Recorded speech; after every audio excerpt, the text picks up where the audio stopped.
नीतीश कुमार और तेजस्वी यादव के लिए असदुद्दीन ओवैसी क्या नासूर बनेंगे? एक बार तो उनकी पार्टी AIMIM महागठबंधन के लिए घातक साबित हो चुकी है। 2020 के विधानसभा चुनाव में असदुद्दीन ओवैसी की पार्टी ने सीमांचल में तेजस्वी यादव के समीकरण को ही बिगाड़ दिया था। इसकी वजह से ही तेजस्वी यादव मुख्यमंत्री की कुर्सी पर आते आते रह गए थे, या ये कहिए कि मुख्यमंत्री की कुर्सी उनके बगल से निकल गई थी। गोपालगंज उपचुनाव में एक बार फिर ओवैसी ने अपनी ताकत का एहसास कराया और उन्होंने तेजस्वी यादव को फिर से जोर का झटका दिया।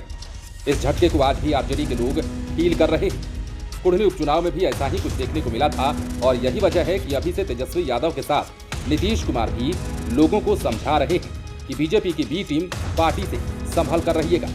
सीमांचल में 25 फरवरी को महागठबंधन की महारैली में तो दोनों नेताओं ने लोगों से खुलकर कहा कि आप लोग इस बार भटकिएगा नहीं। इस स्टोरी में हम आपको आगे ये भी सुनाएंगे कि सीमांचल की रैली में नीतीश कुमार और तेजस्वी यादव क्या कुछ बोले। लेकिन पॉलिटिकल एक्सपर्ट भी मानते हैं कि यदि महागठबंधन की ओर से रणनीति नहीं बनाई गई तो बिहार की सियासत में नीतीश कुमार और तेजस्वी यादव के लिए असदुद्दीन ओवैसी नासूर बन सकते हैं। दरअसल 2020 के विधानसभा चुनाव और गोपालगंज उपचुनाव में आरजेडी को जोर का झटका देने वाले ओवैसी फिर से बिहार दौरे पर आए। आज उनके दौरे का दूसरा और अंतिम दिन था। इन 2 दिनों में ओवैसी सीमांचल के 4 जिलों किशनगंज, पूर्णिया, कटिहार और अररिया पहुंचे। कहें तो उन्होंने इन 2 दिनों में पूरे सीमांचल का तूफानी दौरा कर दिया। इस दौरान उन्होंने मीडिया से भी बात की और बातचीत में उन्होंने अपना मंशा भी बता दिया। उन्होंने 2 टूक कहा कि हम इस बार बिहार के हर हिस्से में जाएंगे, बिहार के हर कोने में जाकर चुनाव लड़ेंगे। ये भी कहा कि पिछली बार हमसे थोड़ी गलती हो गई थी, हम सीमांचल तक ही रुक गए थे, मगर सीमांचल हमारे लिए केवल विधानसभा या लोकसभा के चुनाव का मुद्दा नहीं है, ये इंसाफ का मुद्दा है। हम लड़ते आए हैं और लड़ते रहेंगे, लेकिन बिहार के कोने कोने तक जाएंगे। इतना ही नहीं, उन्होंने AIMIM के 4 विधायकों के आरजेडी में शामिल होने पर उन्हें गद्दार बताया और कहा कि जनता उन्हें कभी माफ नहीं करेगी। ओवैसी यहीं पर नहीं रुके, उन्होंने मुख्यमंत्री नीतीश कुमार के खिलाफ भी खूब कह दिया। नीतीश कुमार ने जनता के साथ धोखा दिया, इन लोगों को सीमांचल के विकास से कोई मतलब नहीं है। नीतीश कुमार ने कहा था कि सीमांचल का विकास करेंगे, लेकिन ऐसा कुछ नहीं हुआ। अब चुनाव आया है तो वो लोग सीमांचल में रैली कर रहे हैं। आइए पहले सुनाते हैं कि 82 की सभा में असदुद्दीन ओवैसी नीतीश कुमार पर क्या कुछ बोल रहे हैं। अगर नीतीश कुमार ये समझते हैं कि मजलिस मुसलमानों की पार्टी है, नीतीश कुमार कभी अपने गिरेबान में झांक कर भी आप देख लो कि आप कुर्मी और कुशवाहा से आगे नहीं बढ़ सकते। आपने मुख्यमंत्री तो आप बन गए, मगर आपने हमेशा धोखा दिया। आज मजलिस के अराकीन जिसको आपने कामयाब किया था, इन लोगों को राजद ने और नीतीश कुमार ने दौलत के बलबूते के ऊपर इनका ईमान खरीद लिया। और अगर कोई ये समझ रहा है कि असदुद्दीन ओवैसी को उन्होंने धोखा दिया है, याद रखो, मुझे कोई धोखा दे या दे भी सकता है, मगर तुमने सीमांचल की जनता को बहुत बड़ा धोखा दिया। तुमने बैसी की आवाम को बहुत बड़ा धोखा दिया, जिन्होंने तुम पर भरोसा किया था कि तुम विधानसभा में जाकर यहाँ पर इस विधानसभा के गरीबों की आवाज को उठाओगे, तुम सीमांचल की लड़ाई को लड़ोगे। मगर ये लोग अपने जाती मफादात की तकमील के लिए, अपनी जाती मकासद की तकमील के लिए वो वक्त के हुक्मरानों के आगे अपना सब कुछ बेच दिया। मगर मैं आपके सामने खड़ा हूँ, अख्तरुल ईमान आपके सामने खड़े हैं, नदीम है, महफूज है, हरमूज है, आदिल है, हम सब आपके सामने खड़े हैं। इसलिए खड़े और खड़े रहेंगे कि हम सिर्फ चुनाव जीतने के लिए सीमांचल की लड़ाई नहीं लड़ रहे हैं। हमारे मकसद यह है कि सीमांचल से इंसाफ हो। तो आपने सुना कि ओवैसी नीतीश कुमार को लेकर क्या बोल रहे थे। ये भी उन्होंने कहा कि जनता हम पर भरोसा करती है और हम जनता पर भरोसा करते हैं। जनता जानती है कि ओवैसी सीमांचल के लिए लड़ते हैं, जिनके खानदान ने और पार्टी ने जब उन्हें दुत्कार दिया था तब हमने उन्हें टिकट दिया था। ये लोग अपना ईमान बेचकर आरजेडी में चले गए हैं। इन्हें सीमांचल की जनता से मोहब्बत नहीं रही। आज अगर सीमांचल पिछड़ा हुआ है तो इन्हीं लोगों की गद्दारी के कारण। जो लोग भाग चुके हैं उन्हें सीमांचल की जनता चुनाव से भगाएगी। आरजेडी ने इन्हें दौलत के बल पर खरीदा है। उन्होंने नीतीश कुमार पर तंज कसते हुए कहा कि वो कभी भी बीजेपी के साथ नहीं जा सकते हैं। कौन गारंटी लेगा उनकी? वो कभी भी जाएंगे। कितनी बार बीजेपी में जा चुके हैं, कितने बार राजद में मिल चुके हैं। दिल्ली का रास्ता सीमांचल से जाता है और इस बात को आप लोग समझ लीजिए। दरअसल ओवैसी का दौरा ऐसे वक्त पर हुआ है जब नीतीश कुमार पूरे विपक्ष को एकजुट करने में लगे हुए हैं। आप ये भी जानते हैं कि एआईएमआईएम के मुखिया असदुद्दीन ओवैसी नेशनल पॉलिटिक्स में बड़ा नाम है। उनकी धारदार शैली का मुस्लिम समुदाय पर काफी प्रभाव पड़ता है। 2020 के विधानसभा चुनाव में वे अपनी इस धार का असर दिखा चुके हैं। 2020 का बिहार विधानसभा चुनाव का रिजल्ट तो आपको याद ही होगा।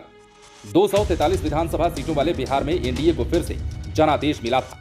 उस समय नीतीश कुमार एनडीए के साथ थे, तब आरजेडी को सबसे अधिक 75 सीटें मिली थी। इसके बाद भी तेजस्वी यादव सीएम की कुर्सी से दूर रह गए।